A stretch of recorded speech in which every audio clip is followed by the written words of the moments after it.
이 시간 하나님 말씀은 신약 성경 요한복음 제8장입니다.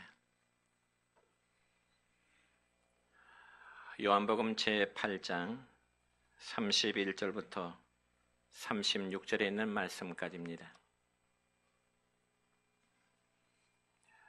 자신을 알고 봉독에 올립니다. 그러므로 예수께서 자기를 믿은 유대인들에게 이르시되 너희가 내 말에 거하면 참으로 내 제자가 되고 진리를 알지니 진리가 너희를 자유롭게 하리라. 그들이 대답하되 우리가 아브라함의 자손이라 남의 종이 된 적이 없거늘 어찌하여 우리가 자유롭게 되리라 하느냐.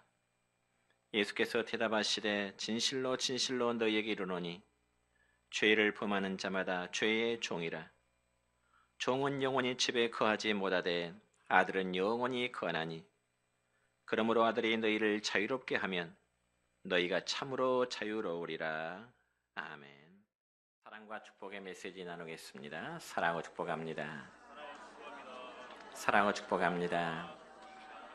감사합니다. 여러분, 우리나라는 하나의 민족이면서도 이념의 대립으로 인해서 남과 북으로 나눠져 있는 상태입니다. 그래서 1970, 80년대에는 극소수의 사람들이 이곳 남쪽으로 탈북을 했지만 그러나 1990년대 이후부터는 많은 사람들이 탈북을 하게 되었습니다. 그러면 탈북자들이 그들의 조국과 또 정든 고향을 등지고 이곳 남쪽으로 내려온 그 이유가 무엇일까요? 저는 두 가지 관점으로 이해를 하고 싶은데, 첫째는 경제적인 면이 있고요. 그리고 두 번째는 정치적인 이유 때문에 그들은 탈북을 시도하게 된 것입니다. 그래서 먼저 경제적인 면으로 보자면은 정말 먹고 살 것이 없어서 그곳에서 굶어 죽느니보다는 그래도 북한보다는 중국이라든지 혹은 다른 나라에 가서 사는 게 더 희망적일 것이라는 기대감 때문에 그들은 자기들의 조국과 정든 고향을 탈북하게 된 것입니다. 그래서 불법이지만 돈을 벌어서 먹고 살기 위해서 그들은 목숨을 걸면서 탈북하는 사람들이 대부분일 것입니다.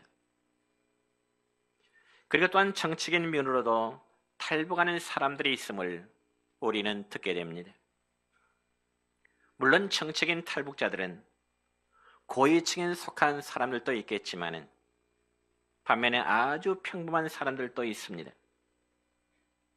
그래서 정치적인 이유 때문에 탈북한 자들은 1인 독재 체제로 인한 자유의 억압 때문에 자유를 찾아서 이곳 남쪽으로 아니면 제3국으로 그들의 삶의 거처를 옮기게 되는 것입니다. 그러므로 인간의 삶 속의 자유라고 하는 것은 그만큼 귀하고도 또 소중하다는 사실입니다. 그래서 오늘 본문의 말씀을 보면은 주님께서는 자유에 대한 말씀을 하셨는데 오늘 본문 32절의 말씀 보면 이렇게 기록되어 있습니다. 진리를 알지니 진리가 너희를 자유롭게 하리라. 그리고 또한 본문 36절의 말씀에 보면 또 이렇게 기록됩니다. 시작. 그러므로 아들이 너희를 자유롭게 하면 너희가 참으로 자유로우리라. 아멘. 여러분이 이 두 절의 말씀만을 보더라도 우리는 진리를 알아야만 참된 자유를 얻을 수 있다는 것입니다. 그러나 반대로 진리를 모르면은 억압된 상태로 살 수밖에 없다는 사실을 주님은 말씀하십니다. 그러므로 진리에 대해서 무지하면 절대로 자유로울 수가 없는데 그러면 과연 참된 진리라는 것이 무엇을 의미하는 것일까요?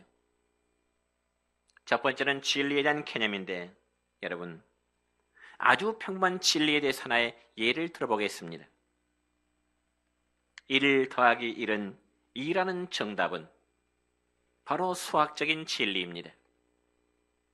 만약에 1 더하기 1이 2도 되고 혹은 3도 되고 5가 된다면 그건 진리가 아니죠.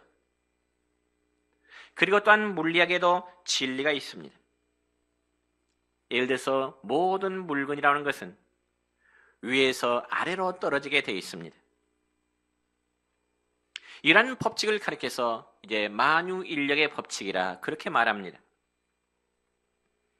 그리고 오늘 여러분이 이 자리에 예배를 드리기 위해서는 반드시 앞문으로 들어와야 된다는 것은 진리입니다. 그런데 어떤 분이 말하기를 벽을 뚫고 들어와도 된다고 하면은 그건 비진리입니다. 왜냐하면 그렇게 될 경우에 이마가 깨지거나 아니면 몸의 일부분을 다치기 때문에 그렇습니다. 또한 우리의 팔이 안으로 굽혀야 된다는 것은 진리요. 그럼에도 우리의 팔이 밖으로도 굽혀진다고 하는 것은 비진리입니다. 왜냐하면 그렇게 될 경우에 팔이 부러질 수밖에 없기 때문에 그렇습니다. 그래서 이처럼 진리는 우리에게 자유와 편안함을 주지만은 비진리는 우리에게 속박과 고통을 주게 되는 것입니다. 그런데 여러분, 진리란 합의가 잘 안 되는 영역이 있는데 그건 바로 신앙과 종교의 영역입니다. 그래서 모든 사람들은 모든 학문의 진리가 있지만은 유독 종교와 신앙에는 보편적인 진리가 없다고들 그렇게 이야기합니다. 그러면 정말 그럴까요? 그건 잘 모르고 하는 소리고 종교에도 진리가 있고 그리고 비진리가 있습니다. 여러분이 잘 아시다시피 지금으로부터 약 5년 전에 불교계에서는 큰 스승이라고 불리우던 법정승려가 세상을 떠났습니다. 이 법정승려가 세상을 떠날 때 그의 장례식 때는 정치계나 재계 인사들이 그리고 사회층의 사회 지도층들이 법정승려의 죽음을 애도하고는 했습니다. 그런데 법정승려가 그렇게 불교계의 큰 스승이라고 불리우게 되는 것은 바로 그가 무소유를 주장하면서 자신이 친히 그러한 삶을 살았기 때문에 그렇습니다. 그런데 여러분요, 놀랍고도 정말 충격적인 말은 진보 교단에 속한 어떤 목사님이 법정승려의 죽음을 애도한다고 하면서 하는 말은 불교나 기독교나 따지고 보면 다 똑같은 하나의 진리의 길이다. 그렇게 말한 적이 있습니다. 여러분 정말 그럴까요? 인간의 노력과 선과 공로로 구원받을 수 있다는 종교와 죄성을 가진 인간은 아무리 노력해도 스스로는 구원받을 수 없다는 종교가 어떻게 같을 수가 있겠습니까? 여러분, 로마의 길은 정정합니다. 모든 길은 로마로 통한다. 맞는 말입니다. 그리고 모든 길은 서울로 통한다. 맞는 말입니다. 그러나 모든 종교는 다 같은 하나님에게로 간다. 이 말은 절대로 맞지 아니하는 비진리입니다. 논리적으로 판단해보지 않고 하는 말입니다. 여러분, 하나님이 한 분이라는 기독교와 무엇이든지 다 신이라고 믿는, 그래서 수억의 신을 섬기는 힌두교가 어떻게 같을 수가 있겠습니까? 그리고 여호와 하나님만을 섬기는 유일신 종교와 모든 것에는 다 신의 능력이 있다고 하는 범신론의 종교가 어떻게 같을 수가 있겠느냐는 말입니다.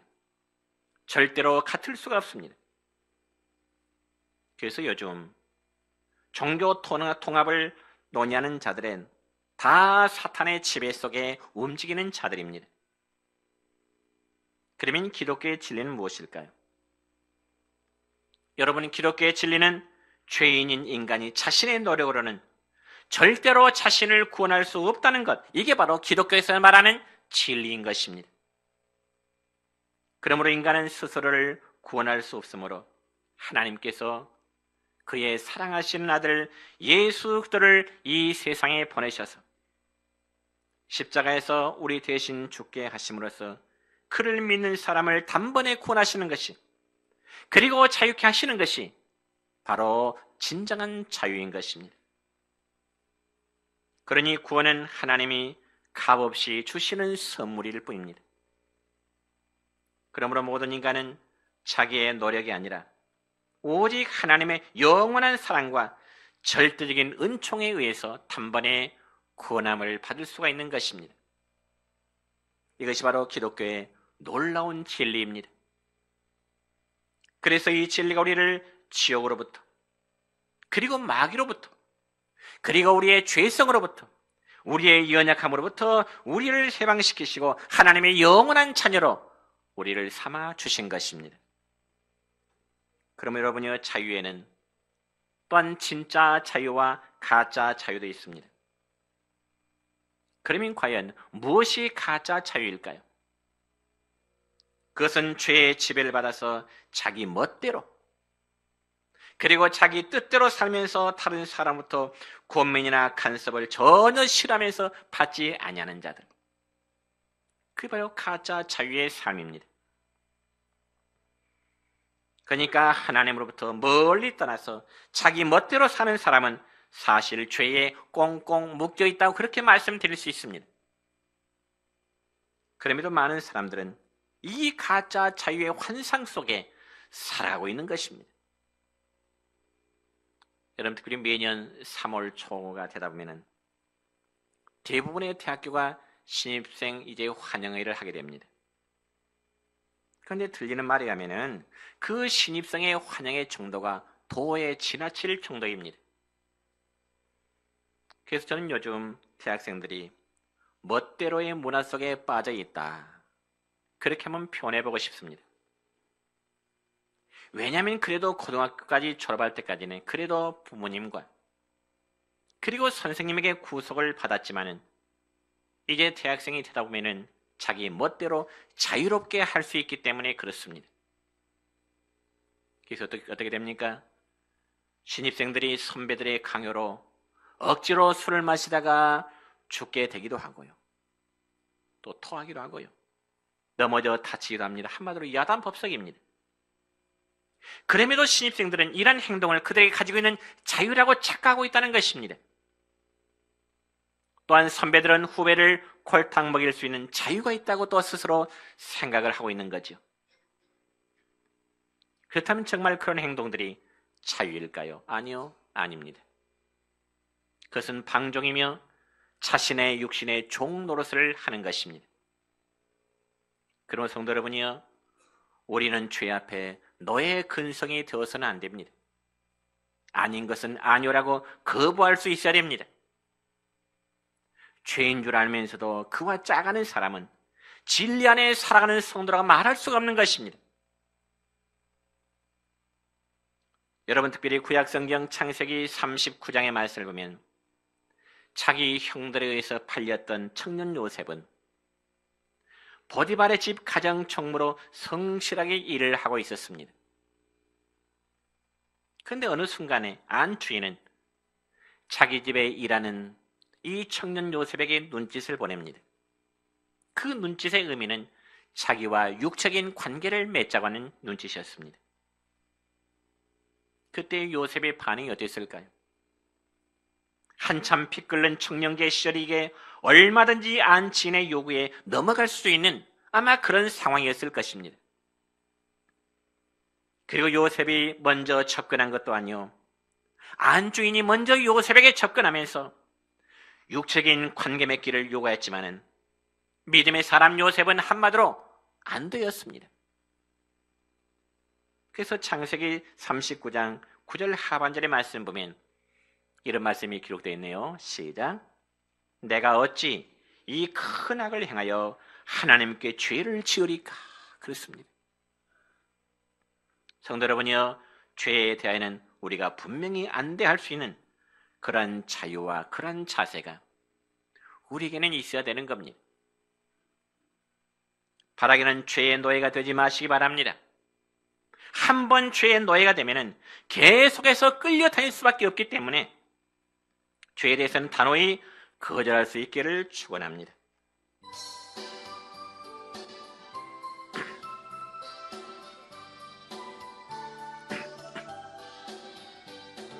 죄악에 썩은 내 육신을 주님이 쓰시려 했네. 죽음의 덫에 걸려있는 몸 주님이 쓰시려 했네. 속죄하는 손 치유하시고 속죄하는 발 치유하셨네. 새 생명 얻은 이 몸 다 바쳐 주님께 영광 돌리리. 먹물로 칠한 내 육신을 주님이 희게 하셨네. 십자가 보혈을 증거하라고 주님이 살리셨네. 기도할 때에 음성 주시고 찬송할 때에 기쁨 주시네. 내 작은 입이 내 작은 몸이 주님의 붙들린 자라. 평생 갚아도 빚진 자 되요 주님의 빚진 자 되요. 주님 가신 길 택하였건만 눈물만 솟구치네. 생명 주시니 주님이시라. 능력 주시니 주님이시라. 말씀 전하여 복음 전하여 주님의 빛을 갚으리.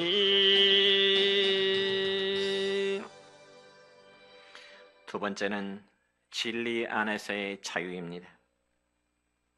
여러분, 사람은 하나님의 말씀 안에서 사는 삶이 진리 안에서 자유를 누리는 것입니다. 여러분, 예를 들어서 수족관 안에 있는 금붕어는 그 안에서 얼마든지 자유를 누리면서 잘 자라게 됩니다. 근데 그 수족관에 있던 금붕어 한 마리가 동료들이 너무 많다고 해서 또 너무 비좁다고 밖으로 튀어나오면은 튀어나온 그 금붕어 한 마리가 행복할까요? 주인이 다시금 금붕어를 잡아서 수족관에 다시금 넣어주지 않으면 튀어나오는 금붕어는 반드시 죽기 마련입니다. 그와 마찬가지로 우리 성도를 하나님의 말씀이라는 진리의 수족관 안에 살아가고 있다고 비유할 수 있습니다. 물론 이것을 교회라는 공동체로 비유할 수도 있겠죠. 그런데 우리는 종종 자유를 그리워하는 이 금붕어처럼 바깥 세상에 대한 그리움을 갖게 됩니다. 교회를 떠나고 세상을 그리워하는 그런 마음들을 갖게 된다는 것입니다. 그리고 뭔가 자신만의 자유를 누려보고자 하게 되는 것입니다. 제가 광주에서 부목사에 생활할 때 이런 경우의 집사님이 있었습니다. 부부 집사님의 가정인데요. 그 집사님의 가정은 원래 작은 사업을 했습니다. 그런데 과거 IMF 당시에 빈손터리가 되어버렸습니다. 그런데 하필 그 무렵에 또 아들은 교통사고로 인해서 다리뼈가 부러졌습니다.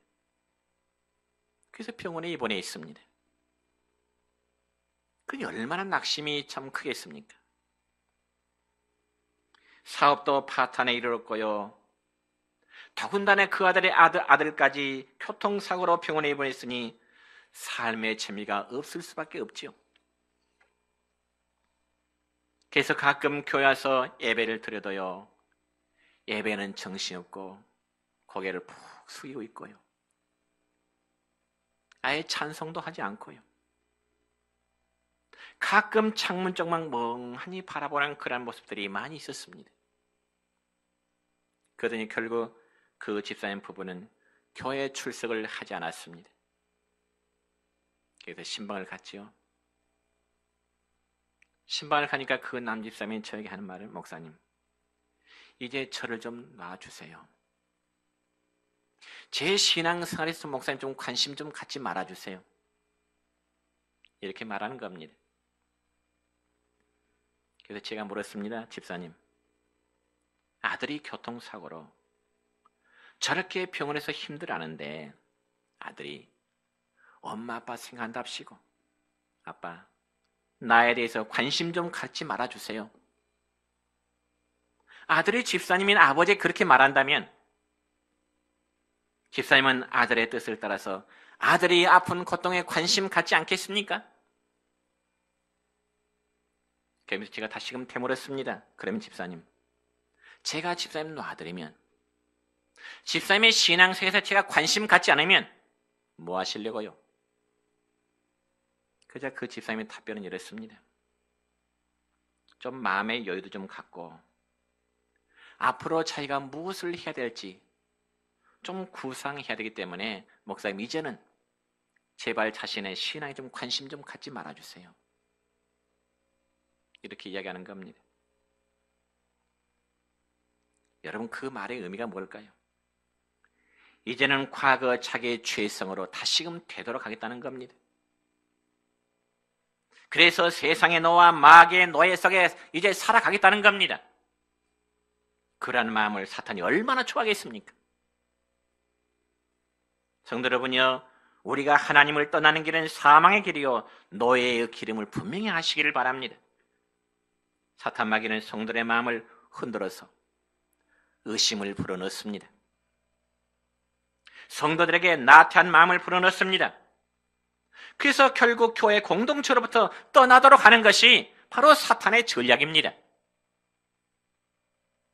그래서 보면 오늘 34절의 말씀 보면 주님은 이렇게 말씀하시네요. 시작. 예수께서 대답하시되 진실로 진실로 너희에게 이르노니 죄를 범하는 자마다 죄의 종이라. 죄를 범하는 자마다 죄의 종이라는 말입니다. 그러면 죄가 뭘까요? 우리가 일반적으로 생각하는 나쁜 행동만이 죄일까요? 물론 나쁜 행동은 죄 맞습니다. 그러나 성경에서 말씀하는 바 이 죄의 개념이라는 것은 하나님을 믿는 믿음에서 떠나려는 불신의 행위, 그리고 선을 알고도 행하지 아니하는 이 불이행, 이게 바로 죄입니다. 그러면 사랑하는 성도 여러분이요, 우리는 진짜와 가짜의 자유를 분명히 구별해야 됩니다. 그래서 죄성에 붙들려 그것이 시키는 대로 사는 생활은 자유가 아니라 바로 죄의 노예 생활이란 말입니다. 그러니 참된 자유를 누리려면 이 진리를 알아야 되는데 그 진리는 바로 예수 그리스도 자신이십니다. 그래서 요한복음 14장 6절의 말씀 보면은 주님은 이렇게 말씀하십니다. 시작. 내가 곧 길이요 진리요 생명이니, 그렇게 말씀합니다. 주님 자신이 길 되시고 진리 되시고 생명이 되신다는 말씀입니다. 그렇다면 우리가 찬송가 268장 1절만 같이 한번 불러볼까요?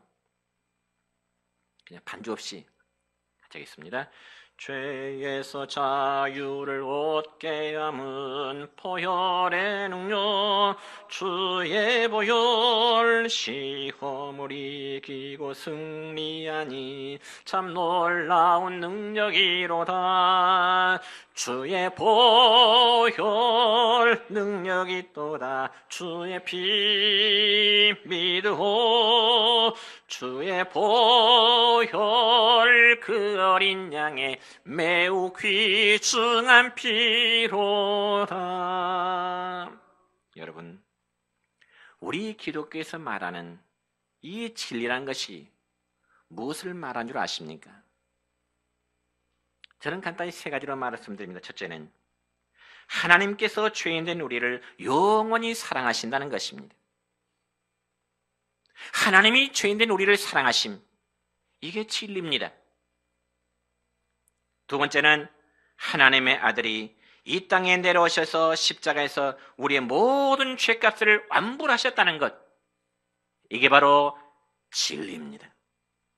내가 죄는 짓지만은 내가 갚을 수 없는 그 죄를 주님이 자신의 십자가 사건을 통해서 완전히 갚으심, 이게 바로 기독교의 진리입니다. 그리고 세 번째 진리는 그분을 믿고 회개하면 우리를 죄에서 용서하시고 영원한 하나님의 자녀가 되게 해주신다는 것, 이것이 기독교의 진리입니다. 그래서 다시금 본문 32절의 말씀을 다시 읽습니다. 시작. 진리를 알지니 진리가 너희를 자유롭게 하리라. 아멘. 즉 이 말씀은 진리 되신 예수님이 우리를 죄로부터 자유하게 해주신다는 말씀입니다. 여러분, 도시에서는 개를 길러도 주로 외환견으로 또 반려견으로 집 안에서 많이 기르지요. 그러나 우리처럼 이제 농촌 시골에서는 기르는 개는 보통 식용 아니면 판매용으로 기르기 때문에 주로 목줄을 묶어서 기른다든지 아니면 우리 안에 가두어서 이제 개를 기르게 되죠. 그러면 그 개는 자신의 몸에 목줄이 채워져 있다는 것을 알게 그러려니 하고 그 범위 안에서만 활동을 하게 됩니다. 목줄에 채워진 개나 우리 안에 갇힌 개는요. 그러다 가끔 주인이 목줄을 풀어준다든지 우리의 문을 열어주면 어떨까요? 이 개들이 좋아서 논이고 밭이고 상관없이 막 뛰어다닙니다. 그러니까 사람이나 동물이나 무엇인가에 얽매여 있다가 풀려난 기분은 그렇게 좋을 수밖에 없는 겁니다. 여러분, 사람들이 살아가면서 왜 마음의 고통을 가지고 근심하면서 그리고 무기력하게 살아가는 줄 아십니까? 그것은 바로 무엇인가에 묶여져 있기 때문에 그렇습니다. 풀려나야 되는데 풀려나지 못하니까 삶의 재미도 없고요. 무기력할 수밖에 없는 것입니다. 그렇다면 그러한 자신을 알았다면 이제 풀려날 수 있는 그 길을 택해야 되지 않겠습니까? 왜 묶여진 상태에서 삶의 자유를 포기하느냐 그 말이죠. 그래서 성경에 보면은 우리의 삶을 꽁꽁 묶어서 파멸시키는 7가지의 죄의 쇠사슬이 있습니다. 첫째는 교만의 쇠사슬입니다. 여러분, 교만은 사람을 반드시 망하게 합니다. 그런데 교만의 병이 들면은 다른 사람들은 다 알아도 정작 자기 자신은 모른다니까요. 내가 지금 교만하는지. 다른 사람은 아는데 자기 자신은 정작 모릅니다. 그래서 자꾸 자기를 과시하고자 하지만 그를 바라본 주변 사람들은 비웃을 수밖에 없습니다. 그러므로 구약성경 다니엘서 4장의 말씀 보면은 바벨론의 느부갓네살 왕은 자기가 이 세상에서 최고인 줄 알지만은 그의 최후는 정신병에 들어서 들짐승처럼 풀을 뜯어먹게 되었습니다. 이처럼 교만한 자는 하나님이 낮추심을 말씀하십니다. 그러게 우리는 교만의 쇠사슬에 묶이지 않도록 늘 우리 자신을 돌아볼 수 있어야 되는 것입니다. 그래서 겸손은 자유이지만 교만은 노예 상태입니다. 우리의 겸손함은 자유이지만 교만은 노예 상태입니다. 두 번째는 분노의 쇠사슬입니다. 여러분, 창세기 4장에 보면은 가인의 이야기를 보면은 이 분노는 우리를 속박하는 큰 쇠사슬임을 알 수 있게 됩니다. 여러분요, 아담과 하와의 아들이었던 가인은 분노함 때문에 자기의 사랑하는 동생 아벨을 돌로 쳐 죽였습니다. 이것이 바로 인류 역사 속의 최초의 살인 사건입니다. 그러므로 하나님의 사람들은 정말 분노의 마음을 갖지 않도록 해야 됩니다. 우리 각자가. 왜냐하면 분노의 마음은 반드시 행동으로 나타날 수밖에 없기 때문에 그렇습니다. 그리고 세 번째는 탐식의 쇠사슬입니다. 즉 이 말은 많이 먹는 것을 탐하지 말라는 겁니다. 여러분, 사람에게 먹는 문제는 우리가 살아가는 삶에 있어서 가장 우선적인 문제입니다. 고가의 주택이 있고요. 혹은 고급스러운 의상이 있고. 그렇지만 먹어야 될 음식이 없다면 그건 진정한 행복이라고 말할 수 없습니다. 좋은 집, 좋은 의상이 있다 할지라도 정작 먹어야 될 음식이 없다면 그건 불행한 일이죠. 그래서 사람들에 비해서 쉽게 나오는 말이 무슨 말인가요? 사람이 먹고 살려고 하는 것인데, 그렇죠? 사람이 먹고 살려고 하는 것인데, 그런데 문제는 먹고 사는 일에도 절제함이 있어야 된다는 겁니다. 절제함이 있어야 된다. 여러분, 창세기 27장의 말씀을 보면 야곱의 쌍동형인 예서라는 사람은 탐식으로 인해서 자기의 장자권을 동생 야곱에게 팔아넘기게 됩니다. 그래서 하나님의 사람들은 아무 것이나 먹는 것을 즐겨해서 안 됩니다. 아무 것이나. 여러분, 하나님은 왜 성경에서 부정한 음식과 정결한 음식을 정해놓은 줄 아십니까? 왜 먹어야 될 음식과 먹어서는 안 되는 음식을 성경에서는 하나님을 통해서 정해놓으셨을까요? 그 바로 하나님의 백성들이 항상 거룩함을 유지하도록 하기 위해서 하나님은 이러이러한 음식은 먹어라, 이러이러한 음식들은 먹지 말아라 정해놓으신 거예요. 그러니까 우리 신앙인들이 먹어서는 안 될 것을 즐겨 먹으면 안 된다는 겁니다. 네 번째는 질투의 쇠사슬입니다. 여러분, 질투는 사람을 죽이게 됩니다. 창세기 37장의 말씀 보면은 요셉의 형들은 요셉을 질투해서 죽이려다가 결국 노예로 팔아버리죠. 자기 친동생을. 그때 어린 동생 요셉이 팔려가는 도중에 어떠했을 것 같습니까? 형들에 의해서 팔려가는 요셉이 정말 웃으면서 팔려갔을까요? 어린 요셉이 아마 울면서 형님들 왜 나를 팔아넘기느냐고 아마 몸부림을 쳤을 것입니다. 그럼에도 형들은 외면했습니다. 동생의 울부짖음을 외면했습니다. 그러나 팔렸던 요셉은 훗날 애굽 나라의 총리가 되었고요. 형들은 그것으로 식량을 구하러 갔을 때 상황은 역전되어지게 됩니다. 그럼 여러분요, 우리의 마음속의 질투는 우리의 자신을 억압하는, 우리의 삶을 조한매는 하나의 쇠사슬이 되는 것입니다. 그리고 다섯 번째는 탐욕의 쇠사슬입니다. 여러분, 탐욕이란 만족을 얻지 못하는 데서 이제 가져오는 특성입니다. 그래서 채워도 만족을 못 느끼니까 항상 부정하는 방법을 도원하게 되는 올무에 걸려들게 되는 것입니다. 여러분, 구약성경 여호수아 7장의 말씀을 보면은 이스라엘 백성들이 하나님께서 약속하신 그 가나안 땅에 들어가기 위해서는 첫 번째 성인 여리고라는 성을 정복해야만 됐습니다. 그런데 하나님께서는 말씀하시길 너희들이 그 여리고 성을 정복하게 될 때 모든 것은 다 불살라버려라. 그리고 금과 은과 동철 기구는 반드시 여호와의 곳간에 넣어두라. 그렇게 말씀하십니다. 그리고 드디어 이스라엘 백성들이 여리고 성을 점령하게 됩니다. 그런데 그곳에는 아간이라고 이름하는 사람이 있었습니다. 그런데 그 아간이 당연히 불살라 버려야 될 외투의 옷을 불사르지 않고 또한 그곳에 있는 금과 은을 감추어두게 됐습니다. 그 일로는 결과 아골은 아골 골짜기에서 자기도 죽고요, 자기 가족도 죽고요, 자기 친척들까지 다 돌에 맞아 죽게 됩니다. 이처럼 탐욕의 결과는 불행할 수밖에 없다는 교훈을 우리에게 주고 있습니다.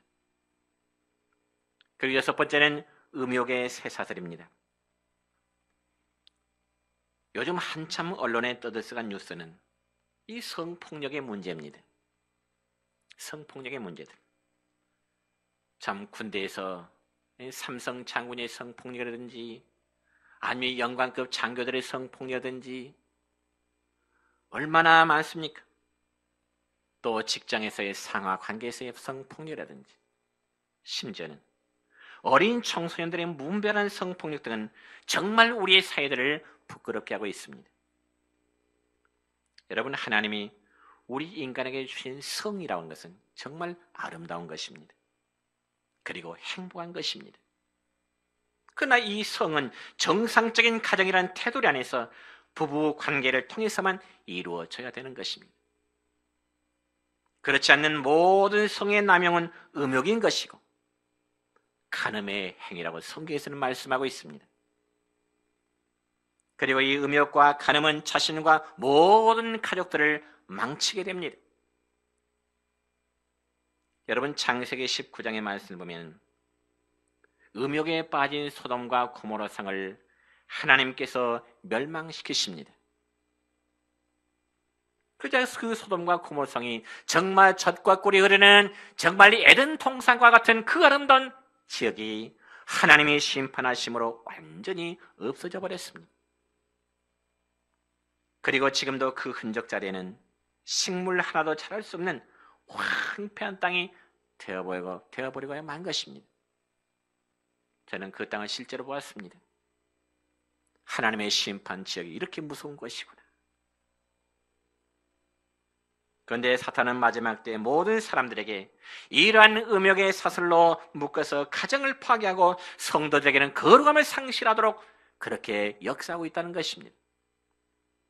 이게 마지막으로 나태함의 쇠사슬입니다. 이건 역시 보통 문제가 아닙니다.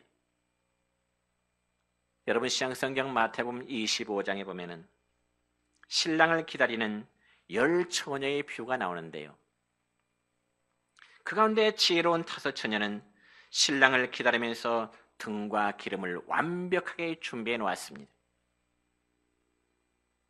그런 반면에 미련한 5처녀는 등은 준비해 놓았지만은 기름은 준비해 놓지는 못했습니다.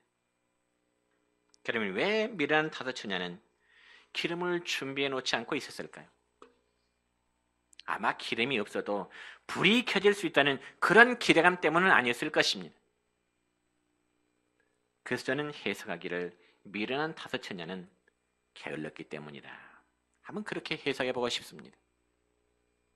분명히 신랑이 올 기다리는 이 처녀들이 등과 기름을 함께 준비해 놓아야 되는데 미련한 5처녀들은 등만 준비해 놓았지 정작 기름을 준비해 놓지 않았다니까요.